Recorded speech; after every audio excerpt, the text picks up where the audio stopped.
پھیپڑے تک پہنچ جاتی تھی تو پھر اس کے بعد وہ بیماری پھر انسان سے انسان کو لگنے لگتی تھی اور پھر اس طریقے سے یہ بہت زیادہ عام ہو جاتی تھی، تو اس کو پلیگ کہا جاتا ہے۔ تو یہ ایک مخصوص قسم کی بیماری۔ اچھا، جب وبا کہتے ہیں تو وبا یہ عام ہے، یعنی وبا کے مفہوم میں کیا آتا ہے؟ طاعون بھی آ گیا اور دوسری بیماریاں بھی آ گئیں جو عام ہو جاتی ہیں اور لوگوں کے اندر جو ہے عام ہوتی ہیں اور اس کے ذریعے سے بہت زیادہ اموات ہونے لگتی ہیں، تو ان سب کو جو ہے وبا کہا جاتا ہے۔ تو طاعون خاص ہے اور وبا کا لفظ جو ہے وہ عام ہے۔ تو وبا کیا ہوتی ہیں؟ عام طور سے یہ متعدی بیماریاں کہ جو تیزی سے پھیلتی ہیں اور کسی بستیوں میں یا کسی ایک بستی میں یا کئی بستیوں میں یا ملک میں یا کئی ملکوں میں تیزی سے پھیلنے لگتی ہیں اور اس کے ذریعے سے بہت ساری اموات ہوتی ہیں، تو ان کو عام وبائی امراض کہا جاتا ہے۔ جیسے کولیرا ہے، یا اسی طریقے سے جو پہلے بھی بہت سارے امراض گزرے ہیں جیسے ایڈس ہے، یا اسی طریقے سے ایبولا وائرس ایبولا ہے جو پہلے اس کے بارے میں کافی ایک عرصے میں سلسلہ چل رہا تھا۔ انفلوئنزا الخنازیر ہے، یا اسی طریقے سے انفلوئنزا طیور پرندوں والا انفلوئنزا ہے، اور جو ایسے بہت ساری چیزیں آئیں، اور اب جیسا کہ جو ہے یہ کورونا وائرس جو آج کل ظاہر ہوا ہے۔ تو اللہ کے نبی صلی اللہ علیہ وسلم کی اس حوالے سے جو رہنمائی ہے وہ ذرا ہم اس کو لیتے ہیں۔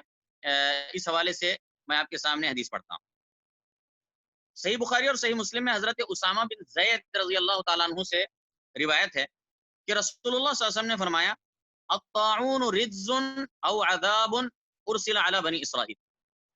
او على من كان قبلكم فاذا سمعتم به بارض فلا تقدموا عليه واذا وقع بارض وانتم بها فلا تخرجوا فرارا منه۔ ترجمہ یوں ہے، الطاعون رجز او عذاب، طاعون یہ ایک عذاب ہے،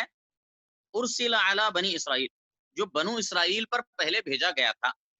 او علی من کان قبلکم یا تم سے پہلے والی بعض قوموں پر بھیجا گیا تھا۔ فاذا سمعتم به بارض، بس جب تم سنو اس وبا، اس طاعون کی وبا کے بارے میں، بارض کسی بستی میں کسی زمین میں وہ واقع ہوا ہے، فلا تقدموا علیہ تو تم سفر کر کے اس بستی میں مت داخل ہونا۔ وَإِذَا وَقَعَ بِأَرْضٍ اور جب وہ بیماری آ جائے، واقع ہو جائے کسی بِأَرْضٍ کسی زمین میں یعنی کسی بستی میں، وَأَنْتُمْ بِهَا جبکہ تم اس بستی میں موجود ہو آلریڈی، فَلَا تَخْرُجُوا تو تم نہ نکلو وہاں سے، فِرَارًا مِنْهُ اس سے بھاگ کر۔ تو اس حدیث میں جو ہے اللہ کے نبی صلی اللہ علیہ وسلم نے یہ جو کرنٹین کرنے کا، جو قرنطینہ کرنے کا جو آج کل جدید طب اور جدید سائنس نے جو بتایا ہے، اور جس کی وجہ سے ساری دنیا آج آپ کہہ رہی ہے کہ گھروں کے اندر بند رہو اور بغیر ضرورت کے باہر نہ جاؤ، اور یہ جہاں پر بیماری پھیلی ہے وہاں ان کو محصور کر دیا جائے اور ان کو دوسری جگہ نہیں جانا چاہیے تاکہ بیماری نہ پھیلے۔ تو اللہ کے نبی صلی اللہ علیہ وسلم نے اس حدیث کے اندر وہ بات ہمیں 1400 سال پہلے اس کو بتا دیا ہے، جبکہ اس وقت لوگ جو ہے نا، عام لوگ اس حقیقت کو نہیں جانتے تھے اور سمجھتے بھی نہیں تھے۔ تو اس میں جو ہے نا اللہ کے نبی صلی اللہ علیہ وسلم کا ایک اعجاز ہے۔ اللہ کے نبی صلی اللہ علیہ وسلم کی یہ حدیث جو ہے ایک معجزے کی حیثیت رکھتی ہے کہ آپ صلی اللہ علیہ وسلم نے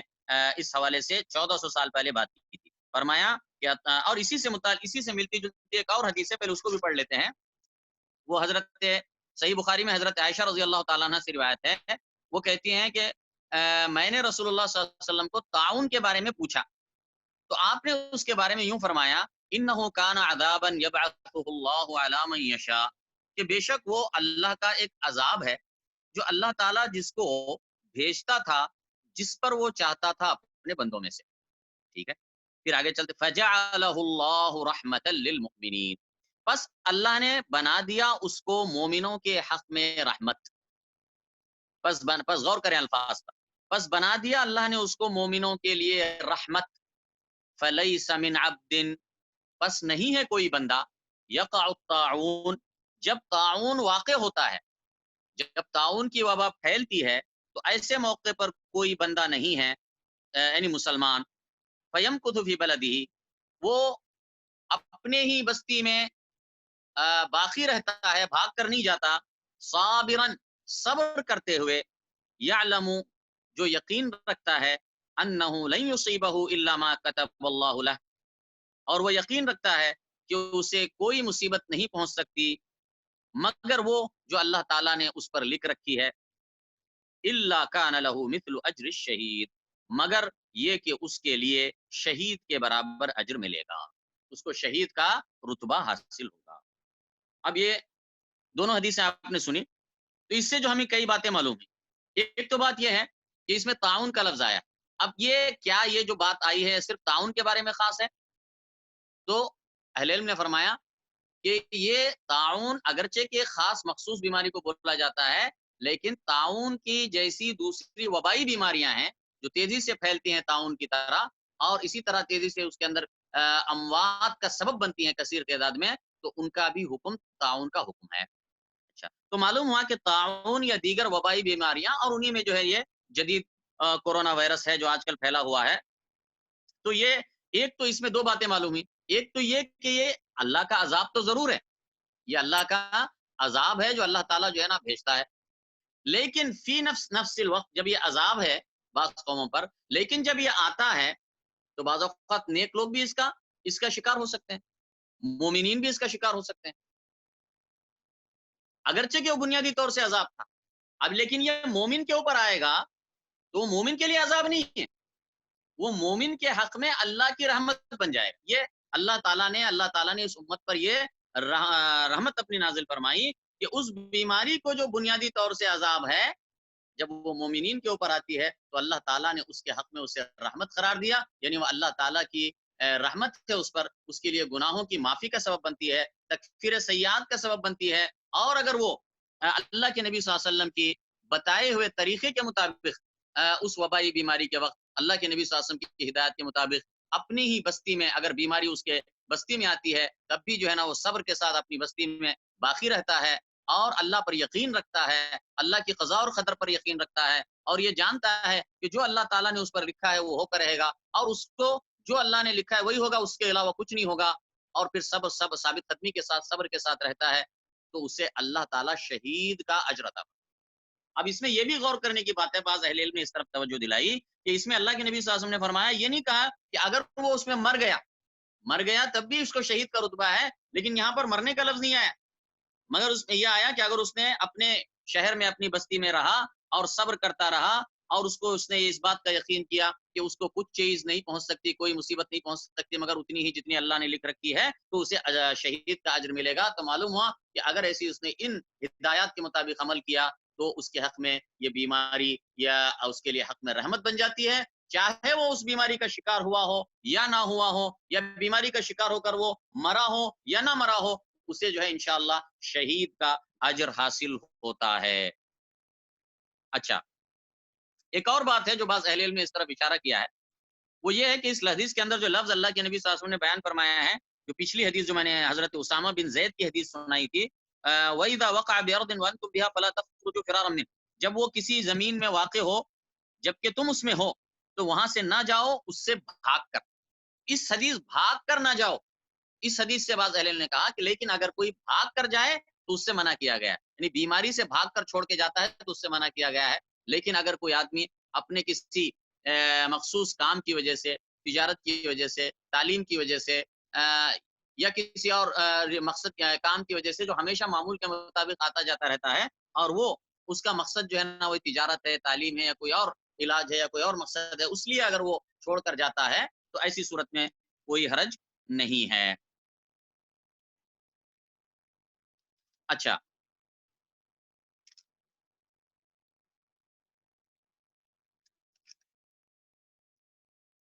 اب ایک سوال آگے جو پیدا ہوتا ہے اس کے بعد کہ ان عام جو وبائی بیماریاں ہیں یا طواعین ہیں یا جو اللہ کے یہ عذابات ہیں جو تنبیہی عذابات ہوتے ہیں، ان کو دور کرنے کا، ان سے نجات حاصل کرنے کا کیا طریقہ کار ہونا چاہیے شرعی نقطہ نظر سے؟ تمہیں کیا کام کرنا چاہیے کہ جس کی وجہ سے اللہ تعالیٰ، کیونکہ ہر چیز اللہ کے ہاتھ میں، ہر چیز اللہ کے ہاتھ میں، عذابات کو بھیجنے والا بھی وہی، بیماری بھیجنے والا بھی وہی، شفا دینے والا بھی وہی ہے، سب کچھ اس کے ہاتھ میں ہے۔ تو اسی لیے وہ کیا شرعی رہنمائیاں ہیں، ہدایتیں ہیں کہ جن کے اوپر عمل کرنے سے ایسی وباؤں کو دور کیا جا سکتا ہے اور ان کو ہٹایا جا سکتا ہے۔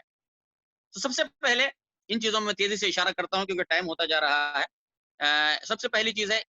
قضاء اور قدر پر ایمان۔ ایک مسلمان کا اللہ کی قضاء اور قدر پر بھرپور ایمان، جو اللہ کی تقدیر پر، قضا و قدر پر بھروسہ رکھتا ہے وہ بے صبری نہیں کرتا، وہ حد سے زیادہ یعنی پینک نہیں لیتا، یہ حدود میں ہوتا ہے ہر چیز، وہ حد سے زیادہ پینک نہیں لیتا، وہ حد سے زیادہ پریشان نہیں ہوتا، وہ اپنے حدود میں رہتا ہے۔ اللہ تعالیٰ فرماتا ہے ما اصاب من مصیبت الا باذن اللہ ومن یؤمن باللہ یہدی قلبہ، جو بھی مصیبت پہنچتی ہے تو وہ اللہ کے حکم سے ہے، جو بھی مصیبت پہنچتی ہے تو وہ اللہ کے حکم سے ہے۔ ومن یؤمن باللہ یہدی قلبہ، اور جو اللہ پر ایمان رکھتا ہے تو اللہ تعالیٰ اس کے دل کو ہدایت عطا کرتا ہے، اور جو اللہ پر ایمان رکھتا ہے تو اللہ تعالیٰ اس کے دل کو ہدایت عطا فرماتا ہے۔ حضرت عبداللہ ابن عباس اس آیت کی تفسیر میں کہتے ہیں کہ یعنی یہ کہ اللہ تعالیٰ اسے اس کی توفیق دیتا ہے کہ وہ اس بات پر یقین کرتا ہے کہ ما اصابہ لم یکن لیخطئہ، کہ جو کچھ اس سے پہنچا ہے وہ پہنچنے ہی والی چیز تھی، اس سے بچنا اس کے لیے ممکن نہیں تھا۔ وما اخطأہ لم یکن لیصیبہ، اور جو اس سے چیز چھوٹ گئی وہ اس کو ملنے والی یا اس تک آنے والی نہیں تھی، تو فیرضی ویسلم، تو وہ اللہ تعالیٰ کے فیصلے پر راضی رہتا ہے اور سر تسلیم خم کرتا ہے۔ تو ایمان بالقضاء والقدر یہ بہت ضروری ہے۔ اسی طرح یہ سورہ تغابن کی آیت نمبر 11 میں ہے، اسی طرح سورہ حدید میں آیت نمبر 22 اور 23 میں اسی سے متعلق اللہ یوں فرماتا ہے ما اصاب من مصیبت فی الارض ولا فی انفسکم الا فی کتاب من قبل ان نبرأها ان ذلك علی اللہ یسیر لکی لا تأسوا علی ما فاتکم ولا تفرحوا بما آتاکم واللہ لا يحب کل مختال فخور، کہ نہیں پہنچتی ہے کوئی مصیبت زمین میں اور نہ تمہارے اپنے نفسوں میں الا فی کتاب، مگر وہ اللہ کی کتاب میں لکھی، یعنی لوح محفوظ میں لکھی ہوئی، من قبل ان نبرأها، اس وقت سے کہ ہم دنیا کو، اس زمین کو پیدا کرنے سے پہلے وہ لکھی ہوئی لوح محفوظ میں لکھی ہوئی موجود۔ ان ذلک علی اللہ یسیر، بے شک یہ بات اللہ پر بہت آسان ہے، لکی لا تأسوا علی ما فاتکم، تاکہ تم افسوس نہ کرو اس چیز پر جو تم سے چھوٹ گئی، ولا تفرحوا بما آتاکم، اور غرور نہ کرو اس نعمت پر جو اللہ نے تمہیں عطا فرمایا ہے، واللہ لا يحب كل مختال فخور، اور اللہ تعالیٰ نہیں پسند فرماتا ہر اترانے والے، فخر کرنے والے۔ دوسری چیز ہے التوکل علی اللہ، اللہ پر توکل اور بھروسہ کرنا، کیونکہ جو اللہ پر توکل اور بھروسہ کرتا ہے تو اللہ تعالیٰ اس کی مدد فرماتا ہے اور اس کے لیے کافی ہو جاتا ہے، جیسا کہ سورہ طلاق آیت نمبر 3 میں اللہ کہتا ہے وَمَن يَتَوَكَّلْ عَلَى اللَّهِ فَهُوَ حَسْبُهُ، جو اللہ پر بھروسہ کرتا ہے تو اللہ اس کے لیے کافی ہے، اس کے لیے انف، اس کو پریشان ہونے کی ضرورت نہیں، اللہ اس کا نگہبان ہے، اللہ اس کا محافظ ہے۔ وَمَن يَتَوَكَّلْ عَلَى اللَّهِ فَهُوَ حَسْبُهُ۔ اچھا، یہاں پر توکل کا صحیح معنی سمجھنا بھی ضروری ہے۔ توکل کا ہم ترجمہ کرتے ہیں اردو میں بھروسہ کرنا، اللہ پر بھروسہ کرنا۔ بھروسہ کرنے کا، توکل کرنے کا کیا مطلب ہے؟ توکل کرنے کا مطلب یہ ہے کہ ظاہری جو اسباب ہوتے ہیں، اسباب کو اختیار کریں، اسباب کو اختیار کریں، اسباب کو اختیار کرنا، ظاہری اسباب کو، مادی اسباب کو اختیار کرنا، یہ توکل کے منافی عمل نہیں ہے۔ اسباب ظاہری کو اختیار کریں لیکن ان اسباب پر بھروسہ مت کریں، بلکہ بھروسہ اللہ سبحانہ و تعالی پر کریں، جو کہ مسبب الاسباب ہے، سارے اسباب کو بنانے والا ہے، اسباب کو پیدا کرنے والا ہے، اسباب میں تاثیر ڈالنے والا ہے، اسی نے اسباب کے اندر تاثیر رکھی ہے، اور اگر اللہ تعالیٰ ان اسباب سے تاثیر چھین لے گا تو وہی اسباب کام نہیں کریں گے۔ تو اسی لیے توکل کا صحیح مفہوم یہ ہے کہ ظاہری اور اسباب کو اختیار کر کے اللہ پر بھروسہ کرنا، اسباب پر بھروسہ نہ کرنا۔ اس کی مثال ایسی ہے جیسے رزق کمانا ہے، اب انسان کو رزق کمانے کے لیے کوئی اسباب اختیار کرنے پڑتے ہیں، تجارت کرنا ہے، زراعت کرنا ہے، یا اسی طریقے سے نوکری کرنا ہے، یہ سارے ظاہری اسباب ہیں، محنت مزدوری کرنا ہے، یہ اسباب ظاہری ہیں، یہ ان میں سے کوئی ایک سبب اختیار کرتا ہے اور پھر اللہ پر بھروسہ کرتا ہے، اگر یہ صحیح توکل ہے۔ اگر آدمی کوئی بولے گا نہیں میں گھر میں بیٹھا رہتا ہوں، میرے اوپر آسمان سے توشہ آئے گا تو یہ اللہ تعالیٰ کی سنتوں کے خلاف، اللہ نے جو کائنات میں سنتیں بنائی ہیں ان کے خلاف. تو اسباب ضرور اختیار کریں لیکن بھروسہ اللہ پر کریں، اسباب پر نہ کریں. اچھا، دوسری اور ایک بات کہ بہت سی مرتبہ ایسا بھی دیکھنے میں آتا ہے کہ بہت سارے لوگ کہنے کو تو یہ کہتے ہیں کہ بھئی ہم تو اللہ پہ بھروسہ کرتے ہیں، ہم تو صرف اسباب کو اختیار کرتے ہیں، بھروسہ تو اللہ پر ہے. لیکن جب آپ ان کو دیکھتے ہیں، ان کا دل کا حال دیکھتے ہیں، ان کا جو سامنے نظر آتا ہے ان کی باتوں سے، ان کے کاموں سے، تو ایسا لگتا ہے کہ ان کا بھروسہ صرف اسباب ہی پر، اسباب ہی کو سب کچھ سمجھنے لگتا ہے. تو اس طریقے سے زبان سے تو توکل کا لفظ ہوتا ہے لیکن عملاً آپ دیکھتے ہیں کہ وہاں پر اللہ پر توکل والی بات نظر نہیں آتی. وہ صرف زبان کا ایک لفظ ہے جو بے معنی سا ہوتا ہے، جس کی حقیقت میں موجود نہیں ہوتا. اللہ تعالیٰ ہم سب کی حفاظت کرے. ایسا نہیں ہونا چاہیے. واقعی میں دل میں اللہ پر یقین اور توکل ہونا چاہیے. بھروسہ ہونا چاہیے کہ جو اللہ تعالیٰ کے ہر چیز اللہ کے ہاتھ میں ہے. حضرت ابراہیم علیہ السلام کو آگ میں ڈالا گیا، آگ کا کام جلانا ہے، لیکن جب اللہ نے اس کو حکم دیا مت جلاؤ تو اس نے نہیں چلا.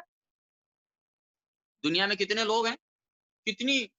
اسباب اختیار کرتے ہیں، دن رات ایک کر دیتے ہیں، لیکن جو ان کو اللہ نے ان کے حق میں لکھا رہتا ہے وہی حاصل ہوتا ہے، اس سے بڑھ کر کچھ حاصل نہیں ہوتا.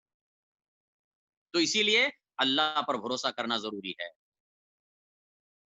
اچھا، جو اسباب اختیار کرنا ہے اس نیو کورونا وائرس کے حوالے سے، کووڈ 19 کے حوالے سے جو مادی اسباب ہیں، احتیاطات ہیں، تو وہ تو آپ کو معلوم ہے اور آپ جو ہے نا اس کو سنتے رہتے ہیں. ورلڈ ہیلتھ کے ویب سائٹ پہ جائیں گے تو انہوں نے بھی بہت ساری اس میں لمبی لمبی بحثیں کی ہیں اور نئی نئی باتیں آتی رہتی ہیں. لیکن ان سب کا خلاصہ میں چند چیزوں میں بتاتا ہوں کہ جو آج کل جو احتیاطی تدابیر اختیار کرنی ہے جو اس حوالے سے مادی اسباب ہیں. ایک تو یہ ہے کہ آدمی جو ہے نا میل جول کم کرے، بغیر ضرورت کے گھر سے نہ نکلے، بغیر ضرورت کے گھر سے نہ نکلے. نمبر ایک. نمبر دو، بدنی لحاظ سے دور رہے، سماجی فاصلہ اختیار کرے، جس سے بھی کنیکشن خریدنے جاتا ہے، کسی سے ملاقات کرتا ہے تو کم سے کم جو ہے 1 میٹر کا کہتے ہیں لیکن آپ 1.5 میٹر تک کا جو ہے نا کم سے کم فاصلہ رکھیں. یہ ایک بات اس کو کہتے ہیں جس کو آپ سوشل ڈسٹینس کے نام سے جانتے ہیں. تو اچھا، تیسری چیز ہے کہ جب آپ باہر جائیں تو بہتر ہے کہ جو ہے آپ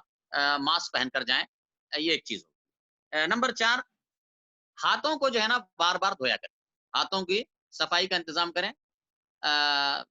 اور صابن کے ذریعے دھوئیں. ٹھیک ہے، اگر صابن نہیں، اگر ایسے بھی آپ اچھی طریقے سے ہاتھ دھو لیں گے تھوڑا سا نیم گرم پانی کے ذریعے سے تو یہ بھی انشاءاللہ تعالی کافی ہے. اور اس کے علاوہ پانچویں چیز ہے جو سرفیسز ہوتے ہیں چیزوں کے، جیسے میز ہیں، ٹیبل ہیں یا دروازے کی جس کو پکڑتے ہیں جہاں پر لوگ عام طور سے، اس کو اگر جو ہے نا بار بار اس کو اگر پوچھا جائے تو یہ جو ہے انشاءاللہ تعالی یہ 5 اہم چیزیں ہیں. تو یہ باذن اللہ یہ کافی اسباب ہیں، یہ ان پر عمل کریں اور باقی بھروسہ اللہ سبحانہ و تعالیٰ پر کریں. اچھا، یہ تو ہو گیا. پہلے ہم نے ایک چیز بتائی تھی ایمان بالقضاء والقدر، دوسری چیز ہے اللہ تعالیٰ پر توکل، تیسری چیز جو ایسی وبائی بیماریوں سے یا دیگر مختلف مصائب اور مشکلات سے نکلنے کے حوالے سے یہ اہم ہدایات ہیں جو اللہ تعالیٰ کی قرآن و سنت میں آئی ہیں. نمبر 3 جو اب میں آ رہا ہوں تو وہ ہے کثرت سے استغفار کرنا، کثرت سے استغفار کرنا، گناہوں سے سچی توبہ کرنا، اللہ تعالیٰ کی طرف رجوع کرنا. دیکھو، آدمی جو استغفار جو ہے یہ